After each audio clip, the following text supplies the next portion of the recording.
Hello, hello, and welcome back to the 5 Foot Strong podcast.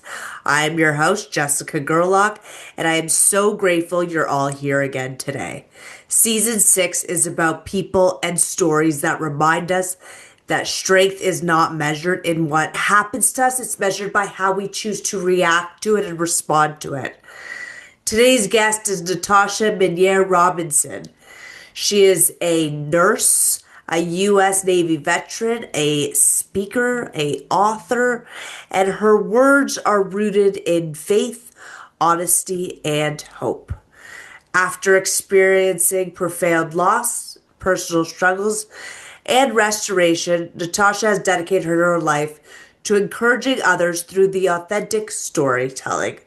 Natasha is definitely 5 foot strong. So whether you're out for a walk today, commuting to work, or simply taking a few moments for yourself, let's get into it all and let's welcome Natasha to the 5 Foot Strong podcast. Hello, how are you doing today? Good. How are you? I'm doing great. Well, thank you so much for being here today. And I'm going to ask you the question that I ask all the guests is what does being strong mean to you? So, being strong, I think, is mostly about how you respond, really. It is to different things that happen in life. I don't think it's responding in a certain particular way necessarily, but I think everything that happens to us is meant to strengthen us in some area. 100%. So, will you share a little bit of your journey and what led you to do the work you do today? Yes. So I've always written, since I was a little girl, poems and songs, stuff like that. I didn't really get super serious about writing until I was about like 21, 22. And I told my husband, I said, I want to write a book. And I kept telling people, I was like, I'm going to write a book. And everybody's just like looking at me like, what are you talking about? What are you talking about? This was back in like 2016. Like, what are you talking about? And I found myself, writing and writing and writing. And I was going through a lot in my mental health, just in general back then. Things were very, very heavy in life, and I needed a way to get it out. But the ways I was using to cope at the time were not healthy and were not we're not healthy in general, short term or long term. They were not healthy. So I think that is where me writing, that's where I started, where I really started really wanting to write and become an author and everything like that. And so I feel like I started pouring pain, the emotional pain, all the stuff I had walked through up until that point in the pages of my notebook. And I eventually took all that and I made it into my first book, which the title is Words Are Art. See the world through my eyes. And just poured the pain into the pages. And then, time went by. I wrote other books. And then I took a long 5 or 6 year hiatus from writing. And I was just kind of like, I don't know, like I kind of turned that off in my life. Like I stopped watering that writer, that creative side of me. And I became a mom. I graduated from college. Like all these things happened and I kind of pushed my writing to the back burner. And then last year in 2025, around the time that Charlie Kirk passed away, I wrote my first poem that I had written in like 5 or 6 years when he passed away, literally within a few days. And the poem is titled "This Is for You, Charlie Kirk." So I had wrote that poem, and that was like that. And also during that time that he passed away, like within a few days, I had had a miscarriage.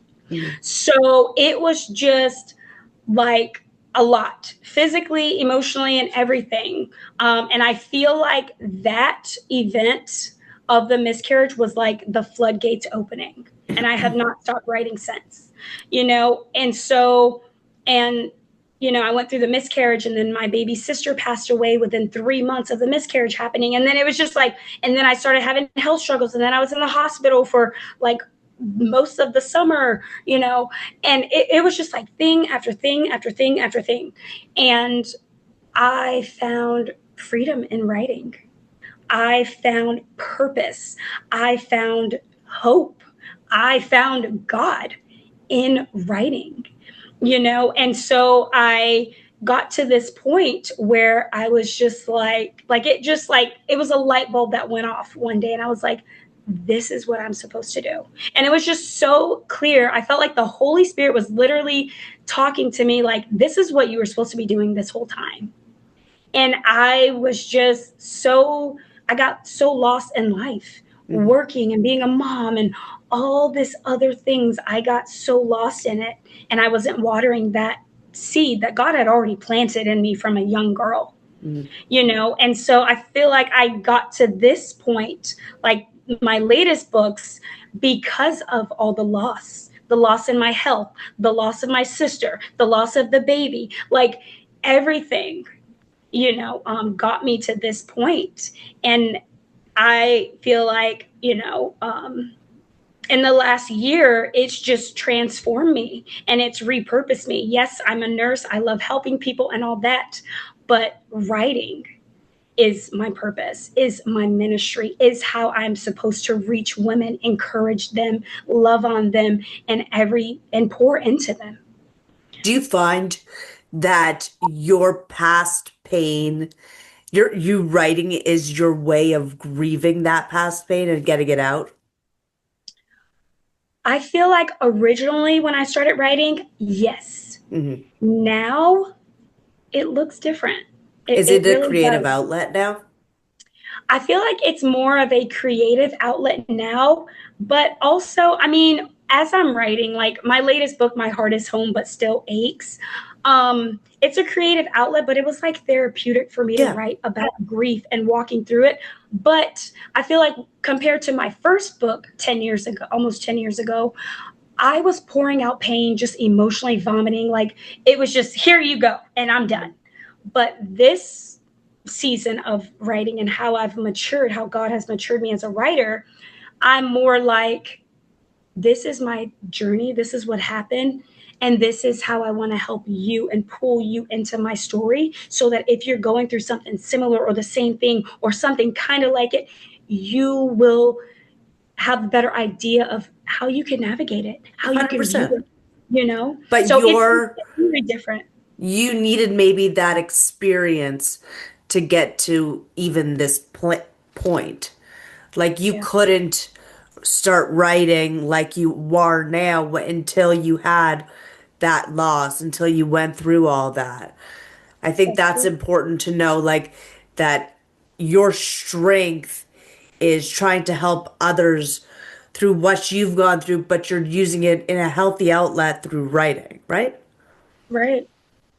I Yeah. think it's important to note that like you could have gone in a lot of different unhealthy ways, That's true. and kind of led your life in a negative light, but you took a positive light to that. So it's a really nice thing to see. Yeah, and I credit it all to faith, because you are 100% right. It would have been easy for me to turn on my faith. I mean, because of the situation of the miscarriage and how hard it really hit me physically, emotionally, mentally, and because I prayed for that baby. Me and my husband, we prayed for that baby, and to lose it, it was just like, God, what is going on?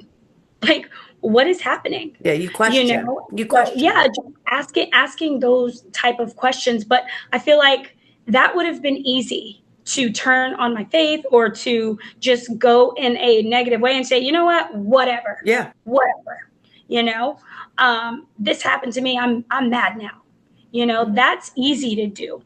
It is actually harder to stay grounded in your faith, to stay grounded, to stay in a good mental state. 100%. And again, what you're doing is you're taking your past pain and trying to help others, which is the greatest thing you could possibly do. Is, you're trying to help others and give back to, hopefully, so people don't experience the pain and suffering that maybe you did. But I think, and again, I always say that everything happens for a reason in life. And I think that we're only given what we can handle as well. And that's what makes us stronger. What you have gone through your miscarriage, that's what's made you stronger. It's not the writing, it's the Right. experience that you've gone through. You That's very know, true.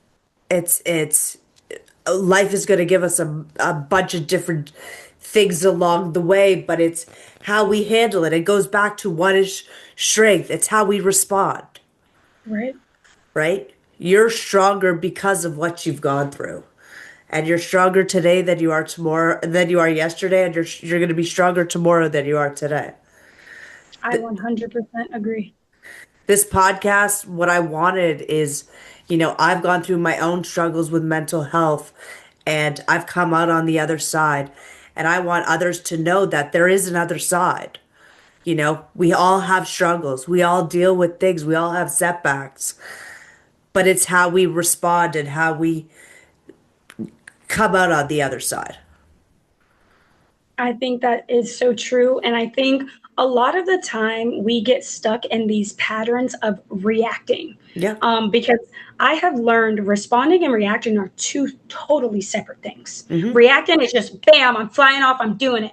Responding is actually taking a breath, taking a few moments to count when life happens, That's a big and point.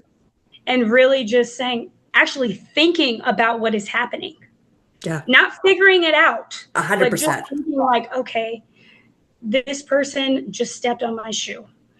Should I scream at them instead of just going with your first thing and running with it? That's reacting. A hundred Responding is percent. like, could have been an accident, not a big deal. Hey, it's But it's okay. about taking that step back, that pause, and reflecting in yourself. And we talk about self growth, self development on this podcast, and it's about how we can become a better person, mentally and physically. It's not just about how we can lose weight. It's not just about how we can eat better. It's about how we can have a better mindset. It's about how we can react better. Everybody's so in a fuss. We need to take a breath and say, let's realize that, let's look at the bigger picture, not just be so reactive. Right. And as a nurse, what I can say and what I will say is everything is connected, your spiritual health, your mental health, just everything as a whole. And you need to make sure you are addressing each different part of you because it all goes together. If your diet is unhealthy, don't expect your mental health to be great. Let's just be real about it.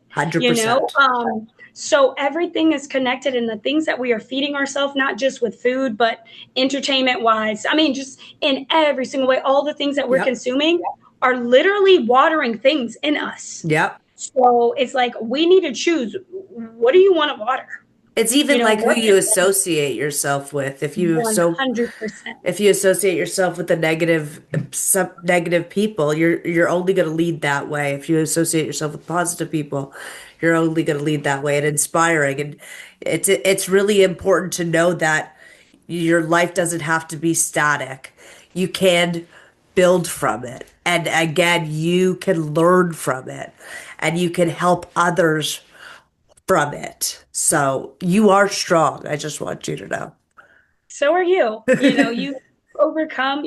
That's amazing to see, especially when it comes to mental health, because Yeah. that is a very dark place. I have been there, Yeah, but we all have. and That's the thing. yes, That's right. the thing. And you know what? I dealt with it when I was in my teens. I'm in my 30s now, and I'm happier than I've ever been. And it's about growing from that. And it's about looking back now and saying, wow, look how far I've come. But not doing it in small daily habits, daily changes, and not doing a being overwhelmed and doing a whole life switch. Right. And I like your point in it's also as deep as who you're hanging out with, Yeah. because the Bible talks about, bad company corrupting good manner. Like, that is a foundational thing to your overall health too. Who you're hanging around. What are people speaking over you? What are people speaking in your ear? What are they telling you? Are they gossiping? Are they, speaking life over you and health over you? Like, what is really going on? And all that makes a difference to how you respond Yeah. or react also. I mean, it all literally connects, A you hundred know? percent. And I think it's important for all of us to realize that no matter who we are, we can all be better people and we can all be stronger people. And we all have weaknesses, we all have Right. strengths. And again, that's what, I'm 5 feet tall, but I'm strong in my own unique ways. That's kind of like the motto at this podcast. It's like we are strong and we got to look at those strengths instead of the weaknesses. Right. And we have to learn how to water those strengths too. Yeah, And I think that's very important, finding ways what's going to reinforce that strength in me, for and sure. what's going to really get me to the next level, what's going to challenge me, not always staying comfortable, because it's easy to be comfortable, going through the Comfortable's law. you don't change in comfort in your comfort zone. You do not. You do not. Yes. You learn to adapt and grow when you are challenged, you Yes. know? Um, and that is what really strengthens you over time, not staying where it's comfortable and safe and all that stuff. Hmm. It's really getting pushed to that next level. And like you were saying, going through loss, it was a horrible event, the miscarriage. But yes, it has strengthened me spiritually, mentally, emotionally, 100%. physically. Yep. I'm stronger. I'm healthier because I'm being more aware of what I'm putting in my body, how I'm moving my body, exercise, walking, just being more intentional because I went through that. Exactly. Exactly. And that's the whole idea is it has built, and I believe, and it's terrible to say, but everything happens. It's built you to be the woman you are today. You wouldn't be as strong as you are today if you haven't gone through the pain, unfortunately, that you went through. And Right. and I think we got to look at the positives. I have a question. If anybody is going through a miscarriage or something terrible, how do you suggest tip of advice to give to someone maybe going through something like that? I would say like the main thing is to stay grounded, Yeah. like just staying grounded in your faith. If you have that to lean on, Hmm. and surrounding yourself with those people that are going to build you up, Hmm. that are going to meet you where you are, because you may have those days where you don't want to go out of the house, you don't want to get out of the bed, you feel horrible, and you need people that will meet you there, not people that'll be, oh, just get over it, everything's gonna be fine. Like, no, let's be real, you're not okay, and that's okay. Yes. And I think that's kind of the mindset that we kind of need to keep when going through things like grief or mental health, depression, hopelessness, like all these different things. I think we have to give more grace to each other and ourselves in those 100%. moments, you know and I think those are the most important things: staying grounded in your faith, surrounding yourself with people that are going to meet you where you are and not try to push you out of feeling. But another thing, I don't want people to get I want people to recognize emotions can become all consuming. And Yeah. what I mean by all consuming, it is like a cloud or fog around you, and you get so lost in it you literally can't see outside of it because it is just everywhere, right? Emotions can become that way when you're going through grief or hard times or mental health struggles, and you can get so lost in that. And that's why it's important who you surround yourself with, so you have those people that can pull you out, like, hey man, hey, come back over to this side. Like, Yeah. I know you're sad, I know you're hopeless, but I want you to see the sun is out. There's hope. There's There's hope. hope, Yeah. right? 100%.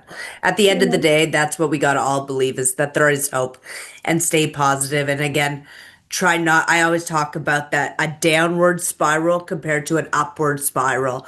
It's very easy to get on that downward spiral. It's very easy. One negative thought, one negative interaction could really put you on that negative spiral. But you got to take a step at a time and go up that positive spiral, and at the end of the day, it all comes down to you and your decisions, your choices, your reactions to everything that life throws your way. 100%. And it's like you said, it's easier going. Think about a hill. It is so much easier running down than trying to run up, 100%. you know? Yes.